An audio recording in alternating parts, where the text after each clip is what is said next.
வணக்கம். இது நம்ம அம்மம்மா வீடு. இன்னைக்கு நம்ம அம்மம்மா வீட்டில் பார்க்க போகிறது கோகனட் குக்கீஸ். இந்த கிட்ஸ் ஃபேவரட்டான கோகனட் குக்கீஸை நம்ம அவனில் வச்சு பேக் பண்ண போகிறது கிடையாது.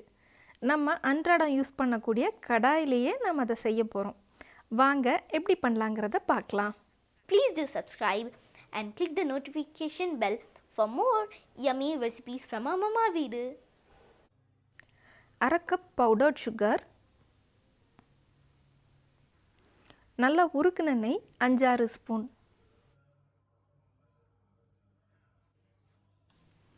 இந்த பவுடர்ட் சுகரையும் நெய்யையும் ஒன்றோட ஒன்று கட்டிகள் எதுவும் இல்லாதபடி நல்லா கலந்துக்கலாம். இந்த பவுடர்ட் சுகருக்கு பதிலாக நீங்கள் கண்டென்ஸ்ட் மில்க் கூட சேர்த்துக்கலாம். இன்னும் ரிச்சாக செம்ம டேஸ்டியாக இருக்கும். நீங்கள் கண்டென்ஸ்ட் மில்க் சேர்க்குறதா இருந்தாலும் அதுவும் அரை கப் தான் சேர்க்கணும். இப்போது நம்ம பவுடர்ட் சுகரையும் நெய்யும் கலந்த மிக்ஸ்சர் நல்லா கட்டிகள் எதுவும் இல்லாத மாதிரி நம்ம கலந்தாச்சு. இது கூட நம்ம 1 கப் மைதா மாவு சேர்த்துக்கலாம். தேங்காய் துருவல் 1 கப். இந்த துருவின தேங்காயில் இருக்கிற ஈரப்பதம் எல்லாம் போகிற மாதிரி அதை நல்லா வறுத்துக்கலாம். இந்த மாதிரி வறுக்கிறதுக்கு பதிலாக சூப்பர் மார்க்கெட்ஸில் டெசிகேட்டட் கோகனட் அல்ல கோகனட் பவுடர் அப்படின்னு விற்கிறாங்க. அதை கூட நீங்கள் வாங்கி ரெடிமேடாக யூஸ் பண்ணிக்கலாம். நம்மளோட தேங்காய் துருவல் இப்போது ரெடி. அரை கப் தேங்காய் துருவல் அதையும் மைதா மாவு கூட சேர்த்துடலாம். ரெண்டையும் ஒன்றோட ஒன்று நல்லா கலந்துக்கலாம். இது கூட ஒரு 1/4 டீஸ்பூன் பேக்கிங் பவுடர் சேர்த்துக்கலாம்.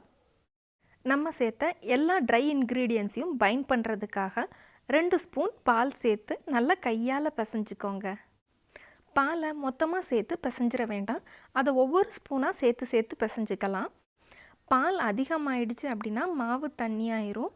அதே மாதிரி கம்மியாக இருந்துச்சுன்னா ரொம்ப ஹார்டாயிரும். அதனால் பார்த்து பக்குவமாக சேர்த்துக்கோங்க. இன்கேஸ் உங்களுக்கு பால் அதிகமாகிடுச்சு அப்படின்னா நீங்கள் இன்னும் கொஞ்சம் மைதா மாவோ அப்படி இல்லைன்னா தேங்காய் துருவலோ சேர்த்துக்கலாம். நாம் தேங்காய் துருவலை வறுத்து போடுறதுக்கான ரீசனும் இதுதான்.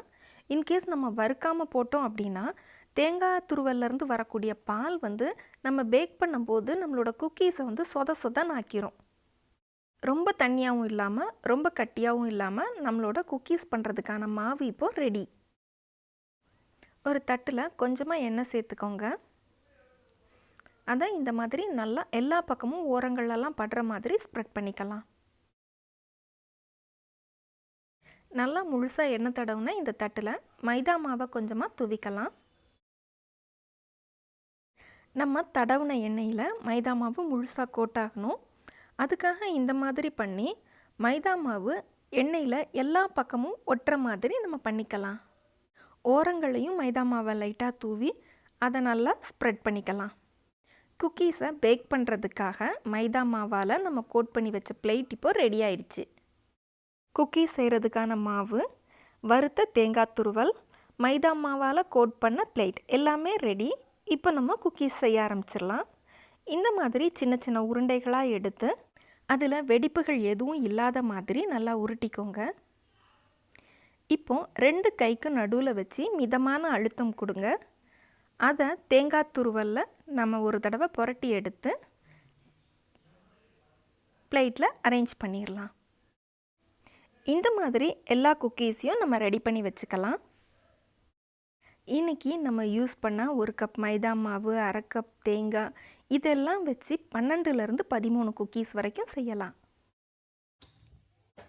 நல்ல அடிகனமான இரும்பு கடாய் அப்படி இல்லைன்னா ஒரு குக்கர், அதில் இந்த மாதிரி ஒரு கம்பி வச்சு அதை ஒரு 10லேருந்து 12 நிமிஷம் வரைக்கும் ஹை ஃப்ளேமில் ப்ரீ ஹீட் பண்ணிக்கலாம். நல்ல சூடாக இருக்கிற இந்த கடாயில் இப்போது நம்ம ரெடி பண்ணி வச்ச குக்கீஸை வச்சிடலாம். இப்போ ஃப்ளேமை மீடியம் இல்லை சிம்மில் வச்சுக்கலாம். ஹை ஃப்ளேமில் வச்சா குக்கீஸ் தீஞ்சிரும். மீடியமில் வச்சு ஒரு 45 மினிட்ஸ் வரைக்கும் நம்ம அதை வேக வைக்கலாம். 45 நிமிஷத்துக்கு அப்புறம் வாவ், நம்மளோட சுவையான குக்கீஸ் ரெடி. இந்த டேஸ்டியான கோகனட் குக்கீஸ் உங்களுக்கு பிடிச்சிருந்துச்சுன்னா இந்த வீடியோவை லைக் பண்ணுங்கள்.